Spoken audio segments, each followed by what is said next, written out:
요한복음 14장 1절부터. 예.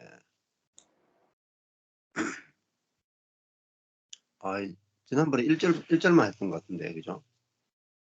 네. 너희는 마음에 근심하지 말라. 지난번에 베드로에 대해서 베드로의 이제 그 신앙의 여정에 대해서 했는데, 베드로는 그 12제자 가운데 수제자이고, 또 수제자는 대표를 상징하고, 모든 그 그리스도를 따르는 모든 사람들의 대표니까, 우리가 베드로 안에 다 포함되어 있다고 볼 수가 있습니다. 또 성경에 나오는 모든 그 사람의 이야기는 우물가 여인이든지 또 가늠하다가 잡혀온 여인이든지 문둥병자든지 안전뱅이든지 어떤 개인을 다루는 게 아니라 사실 모든 사람을 대표하는 사람이라고 볼 수가 있고, 그 속에 우리 모든 사람이 다 포함되어 있습니다. 우리가 안전뱅이고, 우리가 눈먼자고, 우리가 문둥병자고, 또 우리가 베드로고, 우리가 바울이고, 또 어떤 면에서 우리가 예수님 안에 있고, 예수님이 가신 길 안에 우리도 다 포함되어 있다고 볼 수 있습니다. 예, 베드로가 그 닭 울기 전에 주님을 3번 부인하게 될 거다, 이렇게 이제 말씀을 들었죠. 예. 그러니까 베드로를 생각해 보면, 베드로는 자신에 대해서 엄청난 그 확신을 가지고 있었죠. 주를 위해서 내 목숨을 버리겠습니다 라고 하는 엄청난 자기 확신이 있었잖아요. 근데 예수님은 네가 3번 나를 부인하리라, 이 말은 너는 너를 확신할 수 없다, 이 말. 예. 우리가 신앙의 길은 먼저 야, 나 자신에 대한 확신에서 나 자신을 신뢰하지 않음으로 가야 이게 이제 신앙이 되고, 나를 신뢰하지 않음에서 우리는 이제 주만 신뢰하게 되는 쪽으로 이렇게 넘어가는 그 과정인 것 같습니다. 근데 자기 신뢰가 무너지지 않고는 주님에 대한 온전한 신뢰로 넘어갈 수가 없고, 자기 신뢰로 주님을 섬기는 것은 결국은 그 자기 신뢰 안에 뭐가 들어있냐면 죄가 들어있거든요. 나 자신을 주님보다 더 크게 생각하는 게 있다. 예. 그리고 결국은 나 자신을 내가 주님을 위해서 목숨을 버리겠다, 이 말은 내 안에 사랑이 가득하단 말이잖아요. 사랑도 가득하고 충성도 가득하고 경건도 가득하다. 그런데 주님은 닭 울기 전에 네가 나를 3번 부인한다 말은 네 속에 사랑도 없고 충성도 없고 헌신도 없다, 이 말이에요. 예. 그러니까 십자가 앞에 안 가보니까 다 있는다고 생각하지만, 십자가 앞에 가보면 하나도 없다, 이 말이에요. 예. 우리가 예, 상황이 안 맞닥뜨려질 때는 다 있는 것처럼 생각을 하죠. 그래서 목사님들도 야, 내가 하나님을 향해서 그래도 누구보다 내가 믿음 있는 사람이다, 우리 교회에서 목사니까 내가 제일 믿음 있고 제일 헌신 있고 제일 경건하다고 이렇게 생각을 합니다. 저도 그렇게 생각했어요. 그런데 막상 절망의 자리, 망하는 자리 가보니까 아무것도 없더라고요. 아무것도. 음. 그러니까 내가 가진 것으로 주님을 따르는 게 아니더라고요. 내가 가진 것으로 절대로 십자가까지 주님을 따라갈 수가 없죠, 우리는. 예. 또 우리는 내가 주님을 따라가는 게 아니고 주님이 나를 찾아오시고 주님이 나와 함께 하시고 주님이 내 안에 함께 계시는 거잖아요. 예. 그 은혜를 우리가 믿음으로 또 누림으로 살아가는 거죠. 근데 베드로는 주님을 따르는 3년의 과정을 통해서 십자가 앞에 가게 됐습니다. 우리가 뭐 예수 믿기 전에가 아니라 예수를 믿고 3년 반의 동거한 다음에 어디로 가느냐? 십자가 앞으로 갔죠. 거기서 뭐가 발견됐냐면 자신의 실체가 발견된 거죠. 실체가. 그러니까 우리가 주를 위해서 목숨을 버리겠습니다 할 때까지 한번 해보는 것도 되게 중요합니다. 그러니까 나의 자원으로 주님을 목숨을 다해서 섬겨봐야 되죠. 그리고 실패해야 돼요. 그러니까 성공하면 큰일 납니다. 음. 그 다음에 이제 베드로가 알게 된 것이 주님이 자신을 찾아왔다는 걸 알게 되죠. 부활하신 주님이 자신을 찾아오고 다시 자신을 부르시고 그다음에 성령을 주셔서 주님이 베드로를 통해서 살게 되는 그 삶으로 전환이 되는 거죠. 그래서 십자가 앞에서 자기 목숨이 더 소중하다는 걸 알게 된 거잖아요. 지금 뭐 십자가 앞에 가기 전에는 주님의 목숨이 자기 목숨보다 더 귀하다 이렇게 확신했다가 십자가 앞에 보니까 내 목숨이 더 귀한 거예요. 그래서 내 목숨 챙기겠다고 이제 도망을 가게 되죠. 근데 그것이 뭐 위험에 딱 닥치니까 본능적으로 그렇게 되죠. 본능. 우리 속에 죄성이 사단이 지배하고 있는 게 있으니까 본능적으로 저절로 그렇게 되는 거죠. 그래서 이제 자기의 실체를 보게 된 거죠. 감추어진 죄성, 자기 안에 들어와 있는 사단의 실체를 십자가 앞에 갔어야 자기 자신을 하나님보다 더 사랑하는 그것을 보게 된 거죠. 자, 그래서 이것이 이제 결국은 율법의 전부는 하나님을 목숨을 다하여 사랑하고 이웃을 내 몸처럼 사랑하라. 이게 율법의 완성인데 우리 자아로는 절대로 안 됩니다. 십자가 앞에 가보면 나 자신을 챙기기 바쁘거든요. 그렇잖아요. 뭐 이웃을 내 몸처럼 사랑할 수가 없죠. 내가 살고 봐야지. 또 주님을 사랑한다 하지만 내가 살기 위해서 주님을 믿는 경우가 거의 대부분이라고 볼 수가 있습니다. 십자가는 대단히 좋은 것이고 십자가에서 우리 자신의 실체가 드러나는 것은 대단히 축복된 일입니다. 베드로니까 예수님의 제자들이니까 주님을 위해서 목숨을 버리겠다고 가보니까 자신의 실체가 드러난 거잖아요. 우리 자아의 실체가 드러난 거죠.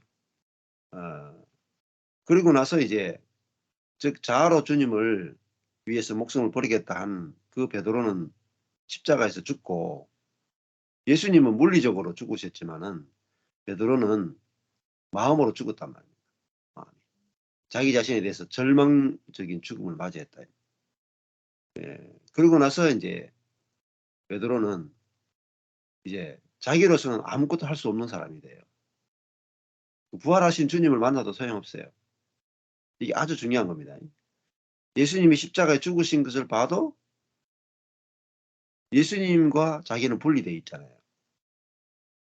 예수님이 십자가에 죽어도 자기는 아무것도 못해요. 왜냐하면은 자기 속에 아무런 이제 열정도 없고 자기가 예수님이 나를 위해서 죽어도 나는 예수를 위해서 죽을 수 없는 자라는 것들이 확실히 보인 거죠. 그리고 예수님이 부활한 것을 보고 40일 동안 부활하신 주님과 교제함에도 불구하고 베드로는 아무런 에너지가 없어요.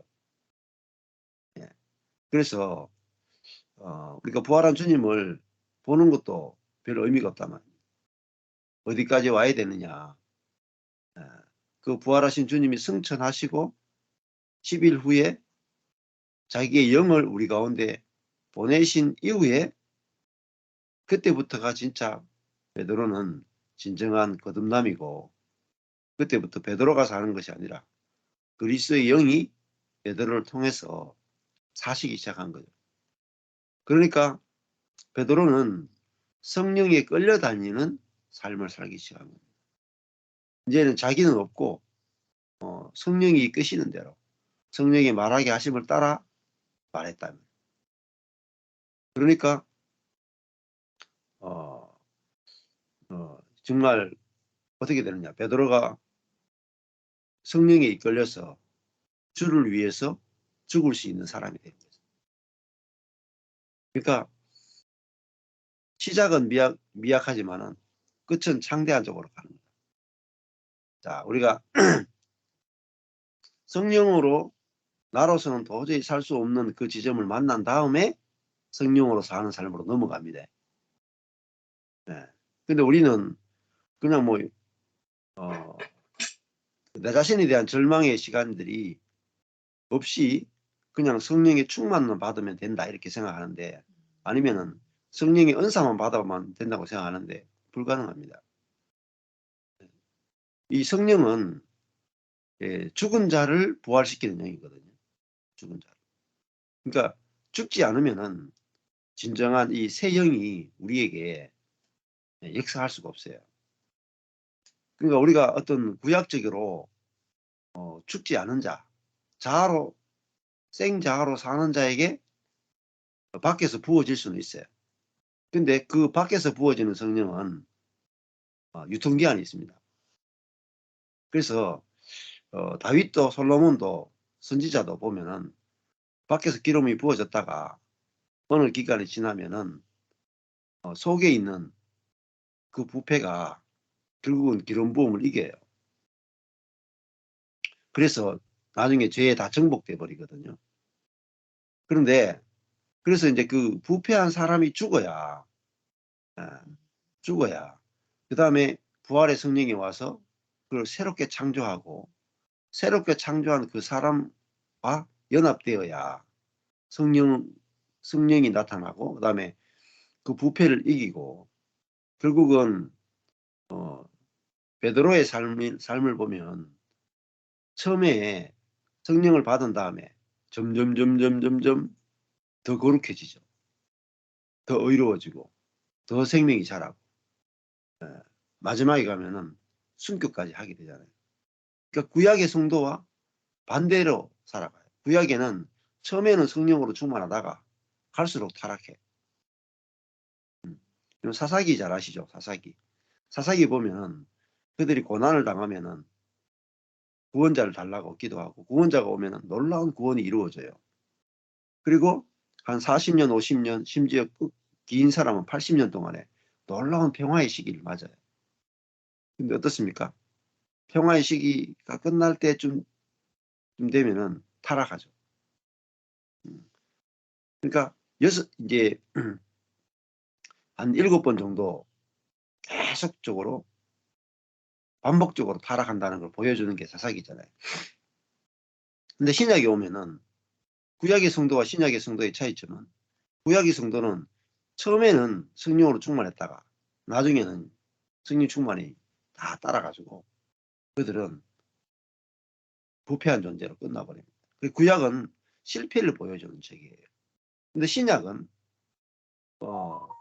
이 실패하고 아무것도 아닌 사람에게 부활의 성령을 통해서 새로운 창조물이 만들어지면 갈수록 좋아집니다. 갈수록. 점점 더 좋아져요. 그러니까 저절로 그래요. 그것도 저절로 되는 거예요. 구약에는 타락하지 않으려고 노력하는데 타락해버려요. 근데 신약은 아무것도 안 하는데 점점 생명이 자라는 거예요. 그래서 구약과 신약의 차이점을 모르고 신구약 성경을 읽으면 성경을 다 잘못 해석하게 됩니다. 그래서 구약의 사람들과 신약의 사람들 확실한 차이가 보이는 다음에 성경이 해석이 될 수 있거든요. 그래서 자신을 가지고 실험해 보면 돼요. 자신을 가지고. 저도 옛 신앙을 가지고 있을 때는 결국은 환경이 엄청 어려운 환경에 오니까 제가 쌓고 훈련했던 모든 것들이 다 무너지더라고요. 그때는 제가 엄청나게 매일 큐티하고 매일 기도하고 매일 신앙 서적 읽고 그렇게 열심히 아주 그래도 꽤 많이 있었거든요. 그런데 제가 이 은혜의 복음, 십자가의 복음을 만난 다음에는 아무것도 안 했어요. 아무것도. 주님이 하게 하시면 하고 안 하면 놀았어요. 그런데 13년이 지나면서 갈수록 성경을 더 많이 읽게 되고 갈수록 생명이 자라고 갈수록 말씀이 더 많이 해방되고 갈수록 일이 많아져요. 신기하잖아요. 아무것도 안 하는데. 그러니까 이거는 모든 성도가 이렇게 되는 게 정상입니다. 그렇잖아요. 겨자씨 한 알이 떨어지면 처음에 겨자씨 아주 눈에 보이지 않을 만큼 작은 좁쌀만한 생명이 떨어졌는데 그 생명이 자라면은 예, 엄청난 큰 나무가 돼가지고 그늘을 이루고 새들이 와서 깃들 수 있는 그런 일들이 일어나잖아요. 야, 그렇구나. 그래서 부패한 옛사람이 십자가에 죽고 새로 시작돼야 됩니다. 새로. 그래서 거듭남이라고 하는 것은 다시 시작하다는 뜻이거든요. 다시 시작하다. 다시 태어나다. 거듭 태어나다가 다시 태어나다는 뜻이에요. 또 하늘로부터 태어나다 이 뜻이에요. 그래서 다시 태어나야 됩니다. 다시. 어떻게 태어나냐? 죽지 않고는 다시 못 태어나요. 뭐가 죽느냐 하면은 주를 위해서 내 목숨을 버리겠습니다 하는 그 사람이 죽는 거예요. 아, 내가 주를 위해서 목숨을 버릴 수 없는 사람이구나. 그게 발견되는 자리가 죽음의 자리입니다. 그러니까 소망이 없잖아요. 내가 주를 위해서 목숨을 버릴 수 없는 내 자신을 위해서는 주를 버릴 수 있는 주를 버리는 사람이구나. 내 목숨을 위해서 주를 버리는 사람이구나. 소망이 없잖아요.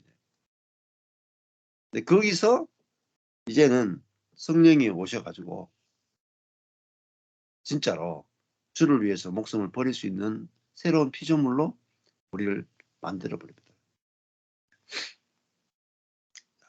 그러니까 뭐 그런 사람이 한 명만 나오면 유럽이 복음화 될 수 있고요. 한국이 복음화 될 수 있고 나라를 복음화 시키는 것은 어렵잖아요. 바울 한 사람을 통해서 아시아와 유럽이 복음이 다 전거되잖아요. 근데 그 바울은 우리가 알고 있는 그런 바울이 아니단 말이에요. 죽고 부활한 사람이에요. 자기의 모든 경건이 죽은 사람, 자기의 열심이 죽은 사람. 열심으로는 교회를 핍박하던 바울이었잖아요. 근데 하나님을 위해서 교회를 핍박할 정도의 열심이 있었던 그 바울이 자기의 열심이 다 죽어버렸다. 그러니까 열심도 죽어야 됩니다. 처음에는 완전히 자기 열심이 완전히 그냥 죄가 돼야 돼요. 그래서 주의 열심이 성령의 열심이 우리를 끌고 가야 되지 내 열심으로 해가지고는 지속력이 없습니다. 오늘 아까 전에 시작할 때도 우리 여기 시원 자매님이 목사님 이거 6년 동안이나 어떻게 하셨어요? 그런데 오늘 또 정 목사님이 시작하자마자 야 6년 동안 됐다. 6년 동안 어떻게 됐을까요 이게? 우리의 열심으로는 못합니다. 근데 주의 열심이 우리를 끌고 가면 60년도 할 수 있고 600년도 할 수 있고 6000년도 할 수 있고 자 그래서 먼저는 이제 베드로를 끝내시잖아요. 그러니까 지금 예수님이 십자가에 죽는다 그러니까 제자들이 어때요? 마음에 근심이 되잖아요. 예수님이 죽으면 자기도 죽으니까 예수님 망하면 자기도 망하니까 그 망하는 것에 대해서 근심이 생기잖아요. 우리도 늘 근심이 뭐예요? 망할까 싶어요. 가끔씩. 능력과 지혜와 모든 것들이 다 무너질까 싶어서 십자가로 갈 것 같아가지고 근심이 많은 거라. 야 이러다가 망하지 않을까. 근데 십자가는 죽음이잖아요. 죽음은 우리의 능력과 우리의 지혜와 우리의 계획이 끝나는 자리예요. 그러니까 그 다음은 없죠. 우리 자아로 보면은 십자가 다음의 세계는 없어요. 왜냐하면 거기서는 모든 가능성이, 나의 모든 가능성이 끝나는 자리가 십자가입니다. 그걸 죽음이라고 하고, 죽음은 모든 가능성이 다 사라졌다. 이게 죽음이에요. 그러니까 인간은 죽음 이후를 절대 볼 수가 없습니다. 왜냐하면 자기의 모든 가능성이 끝났기 때문에. 부활이라고 하는 것은요, 자기의 모든 가능성이 끝난 자리에서 이제는 주님이 일하시는 세계, 주님이 우리를 부활시키는 세계다. 근데 부활은 반드시 죽음 이후에 오는 세계입니다. 그러니까 우리는 나의 가능성이 막 이제 없고 나의 능력이 끝나는 자리에 가면은 절망을 하게 되고 자살해 버립니다. 그게 가룟 유다예요. 가룟 유다는 모든 자아를 대표하는 거예요. 모든 자아. 저도 제 능력과 제 지혜와 제 열심과 제 경건과 제 목회 어떻게 뭐 이렇게 하면 되겠다, 이렇게 하면 되겠다라는 게 쭉 없게 되는 자리에 가니까 그 다음에는 절망이 오더라고. 절망. 절망이 왜 오냐면은 내가 내 능력으로 했다는 거잖아요. 내 능력으로, 내 지혜로 했다는 거잖아요. 근데 절망이 뭐냐면은 죽음이에요. 절망. 그러니까 절망을 해보셔야 돼요. 내 가능성이 모두 끝나는 자리. 그 다음부터는 뭐로 사느냐면은 그리스도로 알고 주님으로 살아요. 그러니까 아무것도 없는 곳에서 생겨나요. 그게 무에서 유가 생겨나는 게 창조예요. 우리는 뭐 그래도 뭔가 있어야 시작하잖아요. 뭐 소도 비빌 언덕이 있어야 된다 이렇게 말하는데 우리는 뭐라도 내가 가진 게 있어야 시작할 수 있다고 생각을 해요. 근데 부활의 세계는 내가 가진 것이 끝나야 시작되는 거예요. 아, 이 완전 다른 세계예요. 내가 가진 것이 끝나지 않으면은 이 창조는 없어요. 창조. 그러니까 하나님의 창조는 무에서 유가 만들어지는 거예요. 근데 뭐 예술가는 재료를 가지고 시작하잖아요. 있는 것에서 더 나은 것을 창조하죠. 하나님은 없는 것에서 만들어내는 것을 창조라고 합니다. 인간은 창조할 수 없어요. 인간은 그냥 변형만 시키는 수 있는. 그러니까 하나님은 없는 죽은 자를 살리시고 없는 것을 있는 것 같이 부르시는 분이다. 없는 것에서 무에서 유를 창조하죠. 그러면 우리가 내가 죽고 성령이 사는 사람이 우리가 이미 됐어요. 이미 됐어요. 우리가. 그러니까 성령으로 사는 것은 없는 것에서 뭔가 만들어진단 말이에요. 신기하죠? 오늘 자매님이 우리 교회에 와봤는데 아무것도 없어요. 아무것도 없는데 만들어진단 말입니다. 신기하죠? 공장은요, 이 원재료가 와야 뭔가 가공을 거쳐가지고 물건이 나오죠.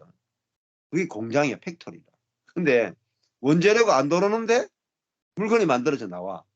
이게 뭐냐면요, 창조예요. 이게 구원이에요. 이게 하나님 하시는 거예요. 그러니까 내가 아무것도 없으면은 하나님 일하시기 딱 좋은 거예요. 그래야 진짜 있잖아요.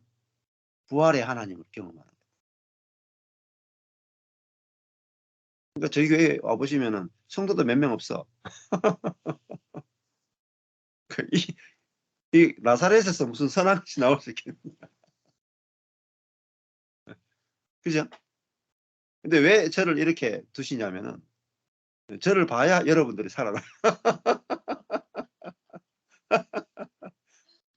뭐 제가 뭐 성도도 한 1,000명 데리고 하면 여러분이 와서 보면 아이 목사님 1,000명 데리고 하니까 되지. 나는 없어가 안 됩니다. 나는. 저한테 한 100명 나눠주면 저도 해볼게요. 이렇게 된다니까요. 근데 여러분이 와서 보면은 야, 전 목사님 되면 뭐 다 되겠네. 이렇게 보여야 되는데 또 그렇게 안 보여. 뭐라고 말하냐면은 전 목사님은 말씀이 대단히 저렇게 많이 하시네. 저렇게 말씀을 지혜가 있으니까 되지. 나는 말씀에 지혜가 없어 안 돼. 또 이렇게 또 오해하세요. 말씀의 지혜도 제게 아닙니다. 제가 했잖아요. 말씀도 끝났다고 제가. 말씀도 하던 게 더 이상 설교할 게 없는 자리에 갔다니까요. 설교할 게 없더라니까요. 망한 자리에 가니까 뭐 무슨 설교를 해야 될지 하나도 모르겠더라니까요. 저는 설교도 끝났던 사람이에요. 그러니까 제가 지금 막 이렇게 준비도 없이 막 1시간, 2시간 떠드니까 지식이 많아서 떠든다고 생각하면 그게 아니에요. 비밀을 아셔야 돼요. 비밀. 그러니까 나는 끝나고 나의 말이나 나의 지혜나 나의 지식이나 나의 능력이나 나의 자원이 끝나는 거예요. 근데 시냇가에 심은 나무는 자기 자원이 하나도 없습니다. 오로지 시냇물 받아서 자라고요. 받아서 잎을 띄우고 받아서 꽃을 피우고 받아서 열매를 맺어요. 근데요, 시냇물은 한량없이 공급해요. 하나님 어떤 분이냐? 시냇물이다. 시편 1편. 다윗이 고백하잖아요. 다윗이 만난 하나님 어떤 하나님이냐? 시냇물이신 하나님을 만난 거예요. 그리고 성경을 읽을 때 있잖아요. 성경 문자 안에서 살아계신 하나님을 만나셔야 돼요. 그냥 글로 읽거나 문자로 읽으시면 아무 의미가 없어요. 그 문자 안에 있는 하나님의 마음, 시냇물이 시냇물이 나무에게 물을 공급하면서 내 말 잘 들으면 주고 말 안 들으면 안 줘. 이런 시냇물 봤습니까? 네? 니는 좀 시답잖은 나무니까 뭐 버드나무 얼마나 시덥잖아요. 별로 쓸데가 없어. 버드나무니까 안 주고 야 소나무 좀 멋지네. 쟤는 한번 줘서 키워봐야 되겠다. 이래서 골라서 줍니까? 시냇물은 선택을 못해요. 무조건 줘요. 무조건. 시냇가에 붙어 있으면 다 줘. 그러니까 온갖 동물들이 다 뱀도 오고 개구리도 오고 사자도 오고 응? 모든 게 와서 시냇물을 다 마시잖아요. 하나님을 어떤 하나님으로 아야 돼요? 율법의 하나님은 내가 잘하면 주고 못하면 안 줘요. 기도하면 주고 기도 안 하면 안 줘. 그러니까요. 못 받는 거예요.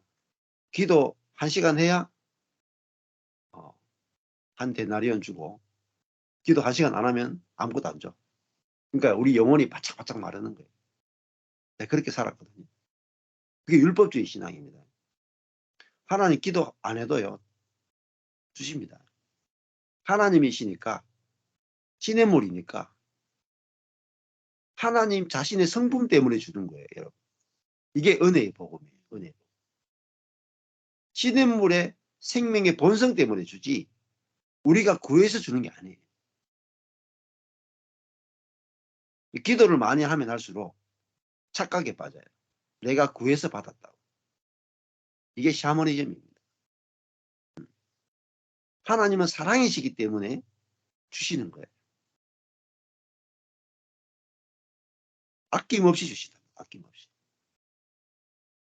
내가 생각하는 것보다 넘치게 주신다. 넘치게. 이미 주고 계시는 거예요. 그러니까 내가 기도하는 사람들이 오해하는 것은 간구기도 자꾸 하잖아요. 안 주고 계신다고 생각하는 거예요. 성령 충만을 구하잖아요. 구할 필요가 없어요. 이미 성령을 주셨어요. 이미 충만해. 이미 충만. 그걸 보는 거예요. 보는 거.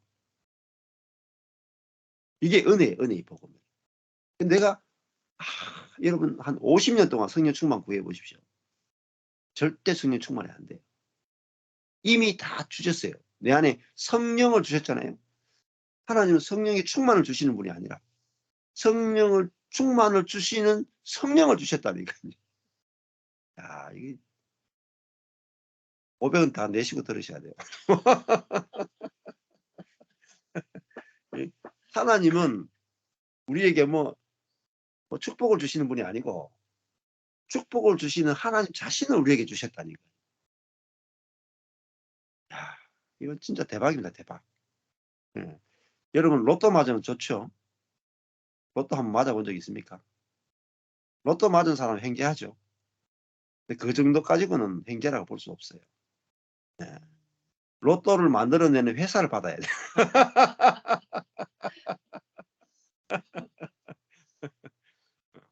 우리가 하나님이 천지를 창조하셨죠. 여러분 천지를 받으면 얼마나 큰 걸 받습니까? 근데 우리는요 천지를 받는 게 아니고 천지를 창조하신 하나님을 받아버려요. 이게 아들이에요. 아들. 하나님 자신을 우리에게 주시단 말이에요. 어디에요? 내 안에. 내 영 안에 주신 거죠. 이게 우리가 부유함입니다. 이걸 알 때 파스칼이 팡세에서 말했던 것처럼 인간의 공헌은 하나님만으로 채울 수 있다.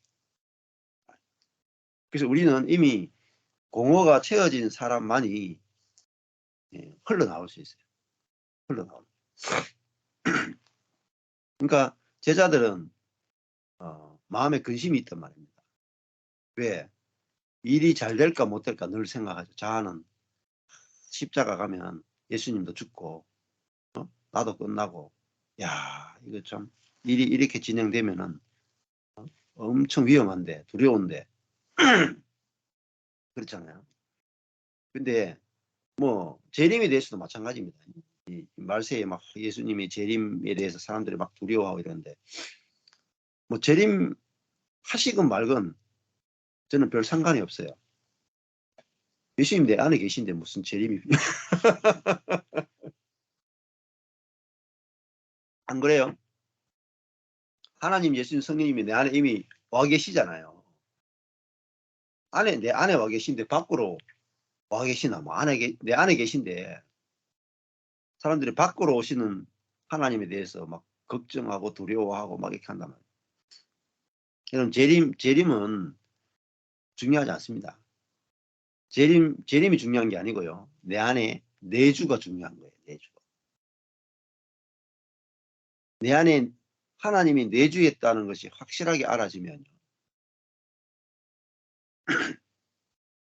그 흔들림이 없어요. 하나님 밖으로 오시는 거야 뭐. 아 그래요? 내 안에 계신데. 포커스가요. 성경은 재림이 초점이 아니고 내주가 초점이에요. 내주. 하나님 내 안에 계신 거. 하나님을 누리고 산단 말입니다. 그러니까 두려움이 없단 말이에요. 전혀. 내가 하나님을 소유한 자인데 두려움 없이 누리고 사는 것이 바로 천국 생활이에요. 근데 제자들은 아직까지 성령을 받지 않은 상태예요. 그러니까 하나님이 자기 밖에 계시죠. 예수님도 자기 밖에 계시죠. 그러니까 분리되어 있는 상태니까 두려움이 없을 수가 없어요. 근데 이제 사도행전에 가면 두려움이 없어져요. 근심이 없어져요. 하나님과 연합돼 버리니까. 그래서 여기서 뭐라고 말하냐면은 근심이 사라지려면 하나님을 믿으니 그러잖아요. 이게 하나님을이 에이스거든요. Believe in God. Believe in me. 근데 in은 아닌데 원래는 into 이렇게 보죠. 안으로. 하나님 안으로 들어가는 것을 믿으니 내 안으로 들어오는 것을 믿으라. 이렇게 번역할 수가 있어요. 정확하게. 그러니까 우리가 하나님을 믿는 것은 하나님과 연합되는 걸 믿어야 되고 하나님이 내 안에 들어와 사시는 걸 믿어야 되고 예수님이 내 안에 들어오셔가지고 내 생명이 되셔가지고 사시는 것을 믿으셔야 돼. 그래야 근심이 사라집니다. 안 그러면 평생 근심에서 헤어나올 수 없죠. 자, 2절에 가보면은 내 아버지 집에 거할 것이 많다. 아버지 집이라 그러니까 어떤 뭐 이런 물리적인 장소 이렇게 생각할 수 있겠지만은 이게 영의 세계잖아요. 영의 세계는 물리적인 장소가 없어요. 하나님이 여기 계시냐 저기 계시냐 물리적인 장소가 없잖아요. 하나님은 영이시기 때문에 내 아버지 집에 거할 곳이 많다 하는 것은 결국은 예수님이 죽으면 아버지께 간다 그랬잖아요. 그것은 아버지와 연합을 하겠단 말입니다. 그러니까 연합의 세계를 말하는 거죠. 그래서 아버지 집에는 갈 곳이 많다. 그러니까 아버지와 연합되면은 아주 풍성한 삶을 누리게 되고 거기에는 많은 사람들이 들어올 수 있는 거죠. 예. 그렇지 않으면 너에게 일렀을 것이다. 예수님이 어디 가느냐 이렇게 앞에 보면은 36절에 보면 시몬 베드로가 가로되 주여 어디로 가시나이까? 예수께서 대답하시되 나의 가는 곳에 네가 지금은 따라올 수 없으나 후에는 따라오리라. 예수님이 가는 곳이 어디냐? 아버지 집이죠. 그러니까 그것은 십자가에 죽고 부활해서 승천하는 거죠. 승천해서 이제는 아버지 옆에 계시고 아버지와 연합된 상태로 계시고 그리고 또 아버지 집이 어디겠어요? 아버지가 이제 성령을 우리에게 보내시면은 성령이 우리 안에 들어와서 우리를 집을 삼고 사시죠. 그러니까 우리가 또 아버지 집이에요. 그렇죠? 우리가 아버지 집이고 교회가 또 아버지 집이에요. 하나님이 사시는 곳. 안 그래요? 교회가 아버지 집이고 또 내 자신이 성전이잖아요. 그래서 우리 자신이 아버지의 집으로 알아지고 교회가 아버지의 집으로 알아지면 우리가 아버지를 풍성하게 누리게 됩니다. 자, 내가 너희를 위해서 처소를 예비하러 간다. 이 천국을 말하잖아요. 천국. 우리가 거할 곳. 우리가 거할 곳이 어떤 장소를 개념을 말하는 게 아니라 내가 너희를 위해서 처소를 예비하러 간다. 처소가 결국은 아버지 집이겠죠. 우리가 거할 곳. 그것은 결국은 이 처소는 아버지와 우리가 연합하는 곳이란 말이에요. 그러니까 연합하는 곳이니까 사실은 성령을 우리에게 보내면 아버지와 내가 한 곳에 머무르게 되잖아요. 그죠? 그 내가 성령의 전이 되는 것이 이 처소예요, 처소. 그러니까 하나님이 내 영 안에 들어오시면 내가 아버지가 거하는 집이 되고 또 그 영이 내가 거하는 처소예요. 지성소예요. 자, 그러니까 내가 천국이고 내가 아버지의 집이고 내가 거룩한 성전이죠. 구약에는 성전이 따로 있었죠. 물리적 성전이 있었죠. 근데 신약에 오면은 예수님이 아버지가 거하는 집이에요. 그리고 예수님이 승천해서 성령을 보내면 우리 그리스도인이 아버지가 거하는 집이고 교회가 아버지가 거하는 집이에요. 여러분 이게 발견돼야 이게 알아져야 교회가 회복돼요. 회복돼요. 그리고 그리스도인도 아버지 집으로 천국으로 회복된답니다. 우리가 내가 천국임을 알아야 내가 아버지 집을 알아야 내가 가는 곳마다 다 아버지 집을 만들어요. 그 천국이 확장되는 거예요. 근데 우리는 막 아버지 집 천국 하면 저 위에 스카이를 바라봅니다. 그 전부 다 물리적 개념이잖아요. 하나님 영이신데 무슨 저기 스카이 계시겠어요. 그러니까 우리 성경을 읽을 때 이 전제를 하나님 어떤 분이신가 모르고 예수님이 말씀하실 때 어떻게 보면은 눈에 보이는 것으로 설명하잖아요. 집, 성전, 눈에 보이잖아요. 그렇지만은 그걸 통해서 영적인 걸 이야기하는 거거든요. 물리적인 걸 가지고 영적인 걸 이야기하잖아요. 자, 문둥병이다 하면 문둥병, 눈에 보이는 문둥병이지만은 그 문둥병을 통해서 뭐예요? 인간이 얼마나 부패 있는가를 영적인 현실을 이야기하는 거잖아요. 그러면은 마찬가지예요. 집 그러면은 눈에 보이는 저런 형태의 집이 아버지 집이 있다는 뜻이 아니라 아버지는 어떤 곳에 사시는가를 말해줘. 영적인 것을 말하기 위해서 집이라는 단어를 쓴단 말이에요. 근데 이걸 모르고 성경 읽으면은 실체가 하나도 안 잡혀요. 자, 그러니까 우리가 내가 아버지의 집이다. 아버지 집이다. 이렇게 한번 묵상해 보세요. 묵상하면 여러분 가슴이 콩닥콩닥 뛸 거예요. 네? 내가 천국이잖아요. 아버지 집이니까 내가 천국이잖아. 그러면 내가 뭐 천국 갈 일이 없어. 내가 천국 돼버렸잖아요. 그러니까 천국을 누리는 거죠, 이미. 천국을 누리는 거. 내가 아버지 집이니까. 어때요? 아버지가 집 놔두고 돌아다니겠어요? 그럼 밤만 되면 집으로 돌아오시죠? 아버지가 어디 계실까요? 집이 없이 돌아다니니까요. 집 없는 아버지.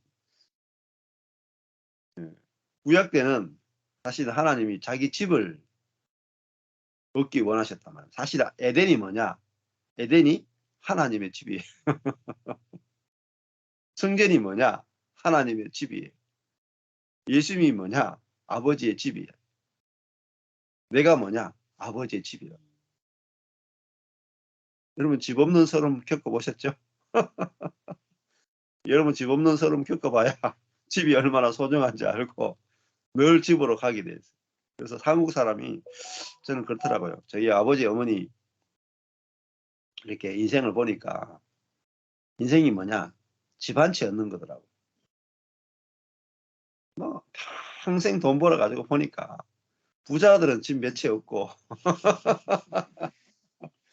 가난한 사람은 중산 조금 가난하거나 중산층은 집 한 채 없고 그죠?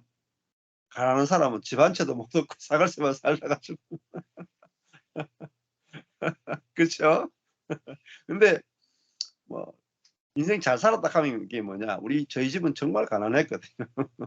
정말 대구에서도 정말 가난한 제가 대학교 때까지 진짜 가난한 집에 살았어요.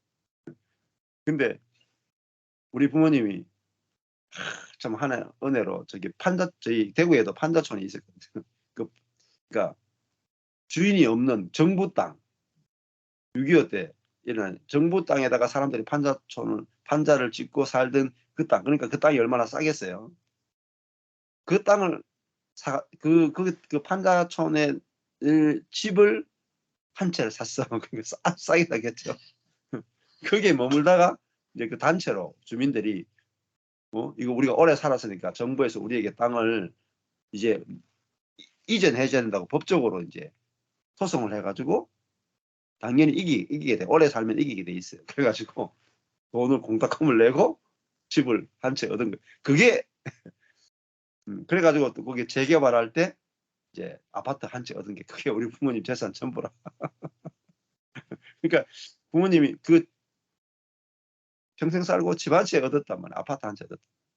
그 아파트가 얼마나 귀하겠어요. 그렇잖아요. 집이 얼마나 소중해요. 그래서 뭐 사람도 집을 막 뭔가 인테리어를 꾸미고 막 집에 모든 걸 다 투자하잖아요. 성경은 뭐냐면요. 하나님도 자기 집 한 채 얻기 위해서 잃어버린 집을 찾는 이야기예요. 그 에덴을 하나님 자기 집을 에덴을 만들었고 사람을 지었는데 사람을 왜 지었느냐? 사실 하나님이 처음에 하나님의 형상과 모양으로 지었다는 말은요. 하나님이 거할 수 있는 집으로서의 사람을 지었다는 뜻입니다. 근데 하나님이 거할 수 있는 집을 지었는데 아니 사단이 들어와 살아버린 거예요. 먼저. 아파트를 샀는데 내가 돈이 없어가지고 내가 먼저 못 살고 다른 사람한테 세 주는 것과 똑같이 그렇게 돼버린 거예요. 그래서 하나님은 자기 집으로서의 사람을 찾기 위해서 일하셨고 결국은 집을 깨끗하게 리모델링 하셔가지고 오순절에 사도행전 첫 시작할 때 자기 집을 찾아서 입주하신 거예요. 그게 사도행전 시작입니다. 성령이 오셨다. 성령이 우리 안에 오셨다는 말은 하나님이 우리를 자기 집을 삼으셨다. 그러면 자, 우리가 사단이 살던 집이니까 어땠어요? 사단이 살던 집이니까 늘 더러워졌어요. TV 같은 거 유튜브 보면은 어쩌면 일이 뭐 이런 그런 거 프로그램도 있잖아요. 그런 거 보면은 못 버리는 사람 있죠. 못 버리는 사람. 그리고 저장 증후. 예, 예, 뭐 저장 증후군 뭐 이런 거. 그러니까 밖에 모든 쓰레기를 다 가져와가지고 집에 막 쌓아가지고 사람이 이렇게 막 이렇게 들어가야 되는 그런 쓰레기 지옥인 집 있잖아요. 그 집은 왜 그렇게 더러우냐면은 그 사람이 더러워서 주인이 병들어 있으니까 집이 더럽죠. 근데 그 집이 자기를 깨끗하게 할 수가 없어요. 집이 깨끗해지는 비결은 주인만 바뀌면 돼요. 그래서 그런 더러운 그 쓰레기로 꽉 차 있는 집만 또 청소하는 업체가 있더라고요. 한번 치우는데 한 500만 원, 1000만 원 받고 다 치워주더라고요. 야, 그런 직업도 있더라고요. 자, 구약에는 사탄의 집이었단 말입니다. 선악과를 먹는 순간부터 예수님 오셔가 사도행전 성령이 오시기 전까지, 그러니까 인간의 창세기 3장부터 요한복음 끝장까지 가요. 인간은 사탄의 집이었다는 거예요. 그래서 그렇게 더러웠단 말입니다. 근데 그 안에 주인 때문이에요.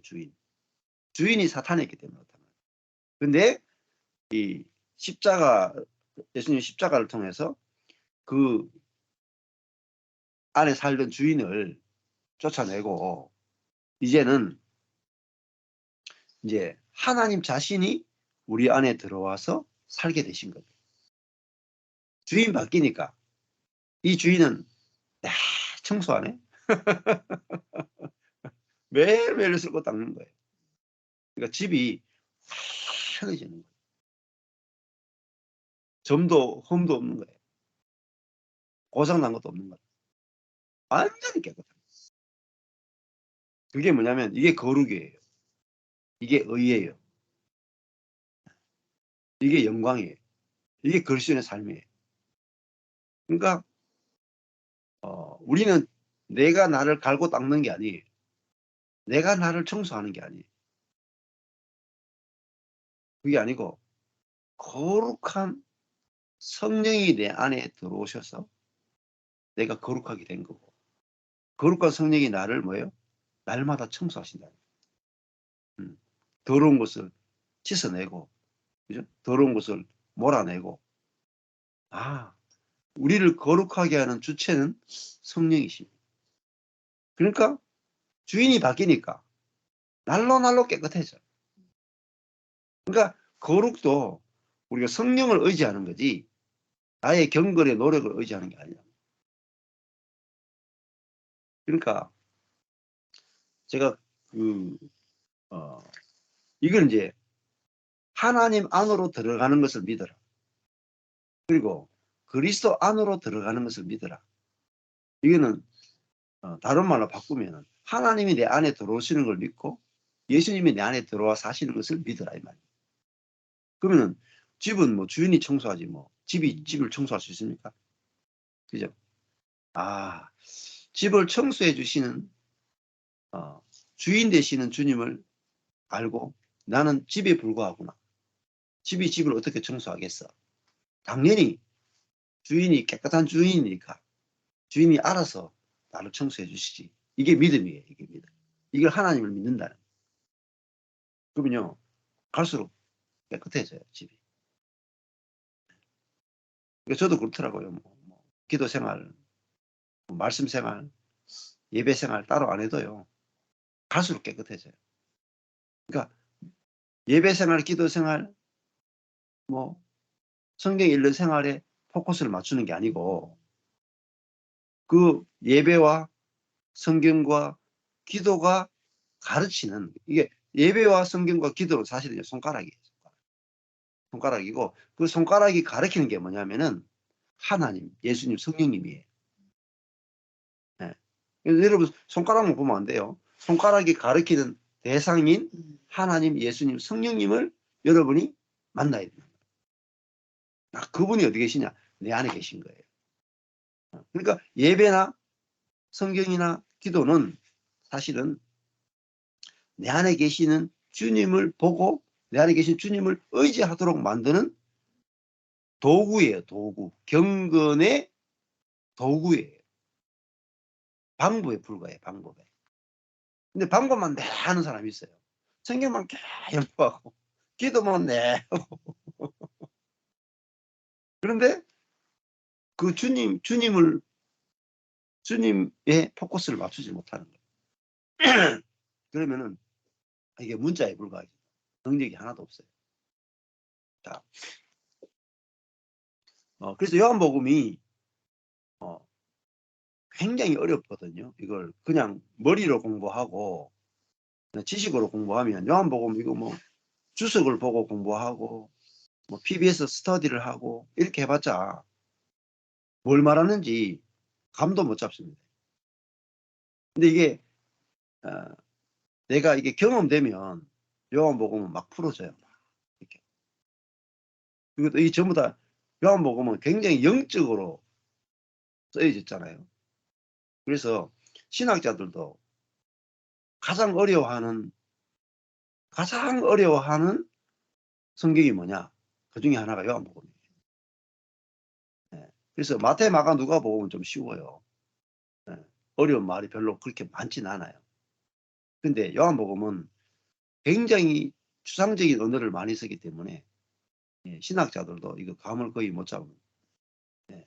그래서 제가 바이블 렉스라고 그 성경을 원어 한 단어로 푸는 바이블 렉스라는 그 앱이 있거든요. 그거 보면 그거 가지고 제가 성경을 공부하거든요. 그러니까 성경을 뭐 주석이나 이런 걸 보는 게 아니고 이 성경을 볼 때 단어 같은 거 나오면은 바이블 렉스에서 그 단어를 다 찾아요. 하나하나 찾아가지고 그 원어가 갖고 있는 원래 뜻을 이렇게 다 보거든요. 근데 굉장히 도움돼요. 그럼 성경 본문이 뭘 말하는지 깊이 들어갈 수 있는데 그 중에서 요한복음 같은 경우에 특히 그래요.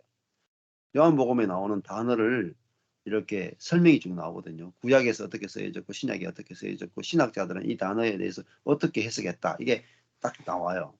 근데 그걸 읽어보면은 되게 도움돼요. 신학자들은 이 단어를 이렇게 해석하는구나. 그러면요. 제가 해석하는 거하고 거의 비슷해요. 그러니까 제가 뭐 얼토당토 아는 이야기 하는 게 아니에요. 뭐 세계적인 신학자는 뭐 불트만, 뭐 몰트만, 뭐 이런 신학자들이 그 성경 단어를 해석했던 그 요한복음의 뜻과 비슷한 게 엄청나게 많습니다. 그래서 성경을 연구할 때 꼭 그 바이블 렉스 같은 거 얼마 안 해요. 막 2, 3만 원 하면은 여러분이 휴대폰에 깔 수 있고 그거를 평생 볼 수 있거든요. 아주 쉬워요. 번역된 것도 아주 한글로 다 번역되기 쉽습니다. 예, 그래서 이런 것도 이제 만약에 내 아버지 집 이런 거나 뭐 거할 곳 이런 거 요한복음에 쳐보면 용례가 쫙 나와요. 나오고 신학자들이 어떻게 이런 부분들을 해석했는지가 아주 그냥 아주 간략하게 돼 있거든요. 근데 거기에서 우리가 굉장한 그 신학적인 지식을 쉽게 너무나 쉽게 이제 얻어서 묵상할 수 있고 깊이 들어갈 수 있는 소스들이 있습니다. 자, 그래서 주님이 하신 일이 뭐냐면 내가 너희를 위해서 처소를 예비한다. 그러니까 이거는 바로 다른 말하면 천국이죠. 천국. 그 천국이 어디 있느냐? 여기 있다, 저기 있다. 천국은 여기 있다, 저기 있다 하는 게 아니고 천국 어디 있어요? 너희 가운데 있다. 그건 교회 안에 있다라는 말이고 교회란 뭐예요? 형제와 형제가 만나는 거기 그죠? 천국이 있습니다.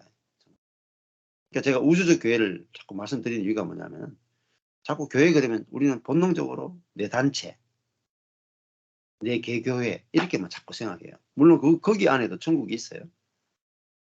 그러나 그거는 천국의 한 모퉁이.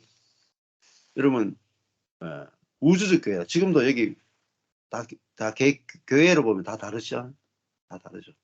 근데 하나님이 우주적 교회 안에 자기의 처소를 예비하셨단 말입니다. 하나님 교회 안에 자기 처소를 예비하셨고 내 개인 성도 안에 자신의 처소를 예비하셨다. 자, 그러면 그 말에 뭐 얘기했어요? 내 안에 천국이 있습니다. 내 안에 천국이 있어요. 천국은 뭐예요? 사실은 장소 개념으로 보시지 마시고 천국의 가장 중요한 것은 통치예요. 통치. 하나님의 통치. 그러니까 재림도 장소 개념으로만 너무 보지 마시고 재림도 하나님의 통치로 보시요.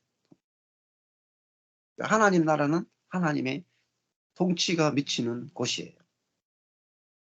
하나님의 통치가 미치는 범위, 그게 하나님 나라입니다. 그러면 하나님의 집, 아버지의 집이라 하는 게 뭐냐면 하나님의 통치가 이루어지는 범위를 말하는 거겠죠. 그러면 하나님이 내 안에 들어오셨다는 말은 내가 하나님의 통치가 미치는 존재가 된 거잖아요. 하나님의 통치가 실제로 이루어지니까 뭐예요? 천국이잖아요. 자, 그게 우리가 거할 것이에요. 그러니까 근데 이것이 예수님이 십자가에 죽지 않으면 어때요? 우리가 하나님 처소가 못 돼요. 왜? 예수님의 죽음 안에서 우리가 옛사람이 죽고 예수님의 부활 안에서 우리가 새로운 하나님의 집이 돼야 이 부활의 집이 돼야 하나님의 영이 우리 안에 들어와서 거처를 삼을 수 있거든요. 그러니까 예수님이 죽어서 부활해서 하늘에 올라가야 하나님께 가야 우리가 뭐예요? 하나님의 처소가 되잖아요. 그게 예수님이 내가 너희를 위해서 처소를 예비하러 간다는 뜻입니다. 우리 처소 예비한다 하면은 저 하늘에 우리를 위해서 집을 하나 마련하러 가셨구나. 야, 이제 내가 영원히 살 집을 마련해 놨으니까 괜찮구나. 이렇게 생각하시면 안 된다. 그거는 이제 초딩들이 성경 읽기, 초딩들의 성경 읽기라. 대부분 목사님들이 초등학교 수준밖에 안 했나. 네. 자, 그러니까 우리가 일단은 복음을 정확하게 알아야 이런 이제 그 눈에 보이는 그 언어로 비유로 기록된 것을 영적인 실제로 해석해낼 수가 있습니다. 그러니까 영적인 것으로 그러면 해석이 돼야 어떻게 되겠어요? 체험이 돼요. 자, 보세요. 그러면 예수님이 우리를 위해서 처소를 예배한다 그러니까 안드로메다 성운에 따로 맛있는 대골 같은 집을 하나 마련했단 말입니다. 체험됩니까? 체험 안 되죠. 소망만 하죠. 소망만. 그러니까 성경에 있는 게 뭐냐면 다 문자로 바뀌는 거예요. 문자로. 네, 소망만 하지 현실에서 전혀 경험되지 않는 뜬구름 잡는 이야기가 돼버립니다. 근데 이 처소라는 것이 결국은 하나님이 내 처소죠. 예수님 뭐라고 요한복음에서 내가 아버지 안에 아버지가 내 안에 이걸 뭐라 그래요? 상호 거주. 그죠? 상호 거주. 뭐요? 다시는 아버지가 내 집이에요. 영적인 세계에서는 존재를 말하는 거예요. 아버지가 내 집이고 내가 뭐요? 아버지 집이에요. 이게 상호 거주예요. 아주 중요한 게 이것도 뭐 지방교회에서는 뭐 이렇게 워치만이도 이런 단어 많이 써요. 상호 거주. 근데 이게 뭔지를 모르는 거예요. 내가 경험 안 하면 모르는 거예요. 경험. 내가 아버지 집이 됐구나. 내가 천국이 됐구나. 내가 하나님 나라 됐구나. 이거는 경험하는 거잖아요. 여러분 이거 경험하셔야 돼요. 경험하지 않으면 천국 없는 거예요. 하늘에 갈 생각만 하고 그러시면 안 돼요. 아버지가 천국이고요. 내가 천국이에요. 이게 영원한 삶이에요. 예. 그러니까 내가 천국이니까요. 내가 어디 가든지 천국인 거예요. 내가 여기 있어도 천국이고 저기 있어도 천국이고. 그러니까 죽어도 천국이고 살아도 천국이고. 그러니까 안식이 되잖아요. 이미 천국이니까. 이게 처소 개념이죠. 그래서 이 14장에 가서 이 처소 개념이 아주 이 처소라는 말이 헬라어로 토포스예요. 토포스. 그냥 장소라는 뜻이 장소. 예.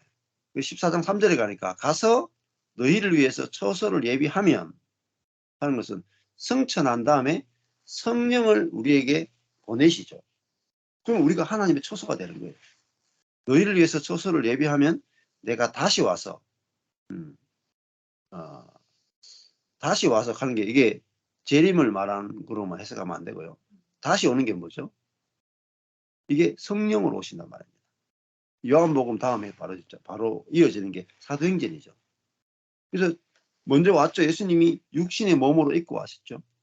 그다음 다시 오실 때 뭐로 왔어요? 성령으로, 영으로 우리에게 오셔요.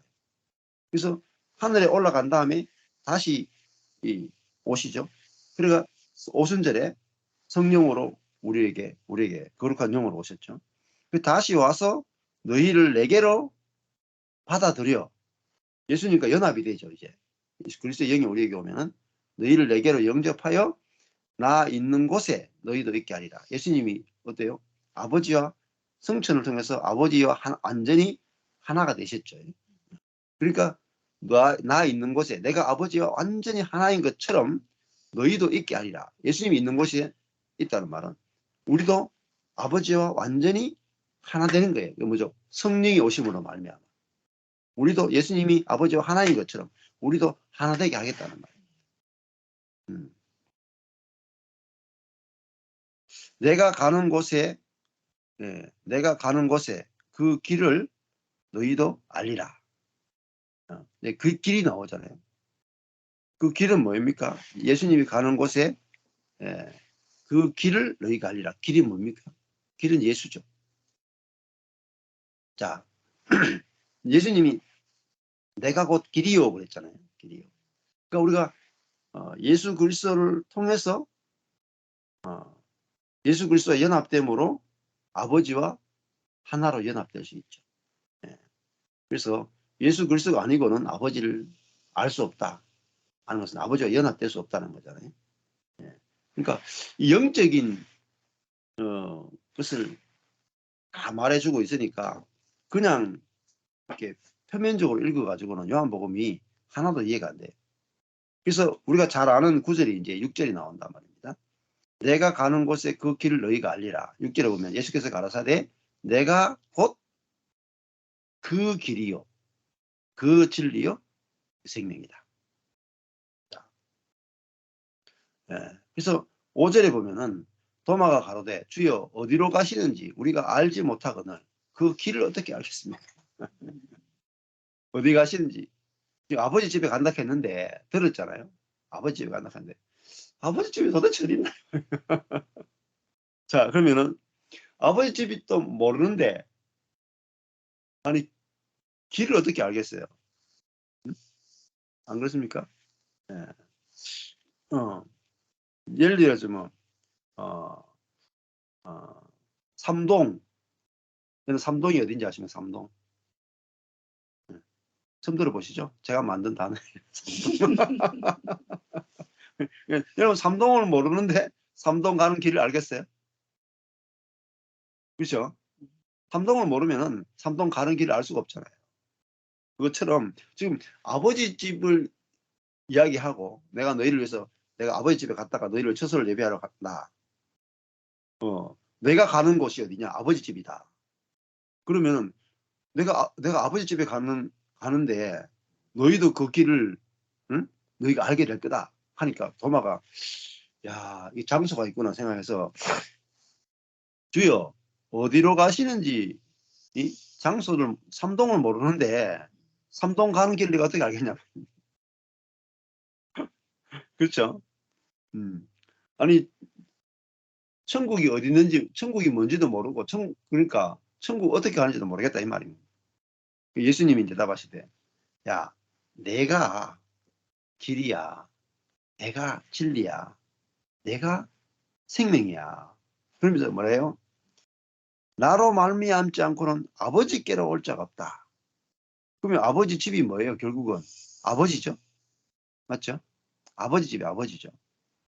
그러면 아버지로 가는 길이 뭐냐? 아버지로 가는 길이 뭐냐면 예수예요. 예수. 예수님이 뭐예요? 길이에요. 길. 자, 그게 뭐냐면은 자, 그러면 아버지 집이 곧 아버지죠. 그러니까 아버지 안으로 들어가는 거잖아요. 그래서 1절에 하나님을 믿으니 그랬잖아요. 그럼 뭐라 그랬어요? 하나님 안으로 들어가는 것을 믿으라 그랬죠.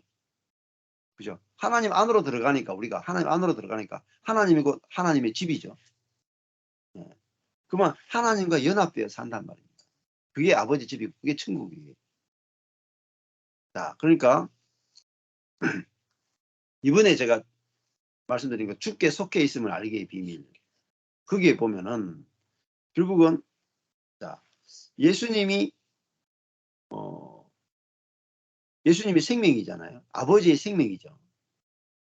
근데 우리가 이미 예수님의 십자가의 죽음과 부활과 성천을 통해서 아버지의 생명의 아들이신 이 예수님과 이미 연합됐죠. 붙어 있죠. 붙어 있으니까 예수님 아버지의 생명이신 아들이신 예수님께 속해 있으니까 우리는 어디에 속해 있어요? 아버지께 속해 있죠. 그러니까 예수님을 통해서 우리는 뭐냐? 아버지를 누리게 되는 거죠. 그래서 그런 의미에서 예수님은 내가 아버지 속으로 들어가는 길이다 이렇게 돼요. 그리고 진리다라는 말은 실제다라는 뜻이에요. 실제로 누릴 수 있다는 뜻입니다. 이게 뭐죠? 진리라는 말은 거짓이 아니단 말입니다. 거짓이 아니다. 그리고 생명이다 하는 것은 예수님은 아버지의 생명을 경험할 수 있는 분이다. 길, 진리, 생명. 자, 그래서 이 예수님을 통해서 아버지의 생명 안으로 들어가고 그 생명을 누리게 되는 게 뭐냐? 영생이다. 영생. 이게 진짜 영생의 의미예요. 그래서 나로 말미암지 않고는 아버지께 올 자 없다. 자, 그러니까요. 우리가 이 나락하는 것도 중요해요. 나. 자, 지식과 존재. 요것만 이야기하면 오늘 마무리하겠습니다. 지식과 존재가 뭐냐면은 예수님에 관한 지식이 있고 예수님이 있어요. 자, 그거를 이제 어제도 그런 했잖아요. 그 예수님이 신랑이고 우리가 신부인데 이 신랑에 관한 지식을 많이 안다고 해서 내가 내 속에 생명이 안 나옵니다. 근데 이 신랑과 실제로 잠자리를 가져야 내게 생명이 들어오고 우리는 그 신랑에 관한 지식이 중요한 게 아니고 신랑 자신이 중요한 거예요. 아까 전에도 성경이나 기도나 예배는 손가락이고 이 손가락이 가리키는 것은 하나님, 예수님, 성령님이다 그랬잖아요. 그래서 여기서 나로 말미암지 않고는 할 때는 하나님, 예수님, 성령님에 관한 지식을 말하는 게 아니고 실제로 예수님을 말해요. 성령님을 말해요. 그러니까 우리가 예수님과 실제로 연합하는 이걸 통해서 우리는 아버지께로 간다라는 말은 아버지를 경험하고 누린다. 아버지의 생명을 경험하고 누리게 된다는 뜻입니다. 자, 그래서 그러면 우리가 실제로 예수님을 믿는 것은 예수님과 내가 연합된 것을 믿는 것이고 이게 예수와 내가 연합된 것이 믿어지면 내게서 아버지의 생명이 경험돼야 돼요. 그래서 아버지의 생명이 실제로 우리에게 나타나고 열매 맺는 데까지 가야 이것은 실제로 길이에요. 길. 방법이란 말입니다. 아버지의 생명을 경험하는 방법은 예수와 연합되는 거란 말이에요. 예수와 연합되는 게 뭐냐? 그게 길이에요.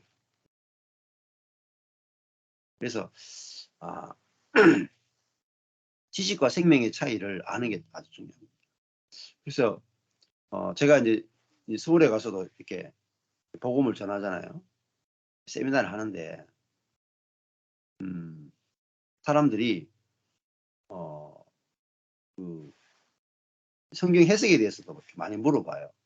이 해석이 맞습니까? 저 해석이 맞습니까? 뭐 이렇게 많이 물어보는데 물론 해석도 중요하죠. 정확하게 성경이 해석되는 게 중요하죠. 그런데 해석은 시작에 불과해요. 성경 해석은. 그래서 성경이 해석된 해석을 막 해석의 차원에서 논쟁을 붙어봤자 아무 의미가 없어요. 근데 그 해석했으면 그 해석은 반드시 그리스도와의 실제적인 동거, 실제적인 연합이 있어야 되고 또 실제적인 연합을 통해서 실제적으로 생명이 나와야 돼요. 우리 속에서. 그래야지 그 해석이 옳은지 그른지는 열매로 판별되는 거지. 그 해석이 옳은지 그른지 논리적으로 이게 옳으냐 저거냐 가지고는 판별을 할 수가 없습니다. 그래서 우리가 성경 해석에서도 들어가면요, 뭐 특별히 이제 이게 비유로 푸는 사람도 많고 성경 원어로 푸는 사람도 다 많고요. 굉장히 디테일하게 성경을 푸는 사람 많아요. 근데 여러분이 제가 이제 설교하는 거 들으면 목사님 굉장히 디테일하게 꼼꼼하게 푼다 이렇게 생각할지 몰라도 여러분 원어로 공부하는 분이나 막 이런 비유로 푸는 분들은 저보다도 훨씬 더 한 5배 이상 더 꼼꼼하게 풀어요. 네. 그러니까 그런 분들 만나면 제가 푸는 게 시시하게 될 정도로 그렇게 푸는 분들이 있어요. 근데 그런 분 설교 듣다가 제 설교들은 밋밋해요. 맛이 없어. 근데 중요한 거는요. 화려한 게 중요한 게 아니에요. 디테일한 게 중요한 게 아니에요. 그 잘못하면요. 지식으로 가거든요. 사단이 우리를 속일 때 지식으로 속이거든요. 그래서 예수님이 마태복음에서 산상수훈 보면은 거짓 선지자를 조심하라 이렇게 나와요. 근데 주의 이름으로 선지자 노릇한다 하는 것은 주의 이름으로 성경을 정확하게 가리킨다는 거예요. 또 주의 이름으로 귀신을 쫓아내고 주의 이름으로 병을 고쳐요. 또 다 주의 이름으로 하는 거예요. 근데 그것이 증거가 될 수 없어요. 주의 이름으로 성경을 아무리 잘 가르쳐도 진짜 선지자라고 할 수 없고, 주의 이름으로 귀신 쫓아내고 병 고치는 능력이 나타나도 참 선지자라고 말할 수 없고, 참 선지자인 증거는 딱 하나밖에 없어요. 열매예요. 열매는 뭐냐면 마태복음 5장에서 7장에서 말하는 열매는 딱 하나밖에 없습니다. 원수 사랑. 그러니까 여러분, 저는 이게 되게 딱 정확하게 비춰졌거든요. 그래서요, 성경 아무리 잘 가르쳐도요, 가서 만나보면 돼. 세계적 석학이라도요, 안 속습니다. 속지 말라 그래요. 성령의 열매가 분명하지 않으면 따라가시면 속는 겁니다. 저도 마찬가지예요. 여러분이 저를 보시면서 뭐 성경을 잘 가르치나 못 가르치나, 이건 두 번째 문제예요. 열매를 보셔야 돼요. 원수 사랑, 그죠? 그리고 평안. 이거 뭐 평안만으로도 안 돼요. 평안한 분들도 많거든요. 근데 정말 그다음에 아주 중요한 것들이 있습니다. 그래서 바울 서신이나 이런 거 읽어보면은 뭐라고 말하냐면은 그리스도의 마음을 품으라 하면서 겸손을 말하거든요.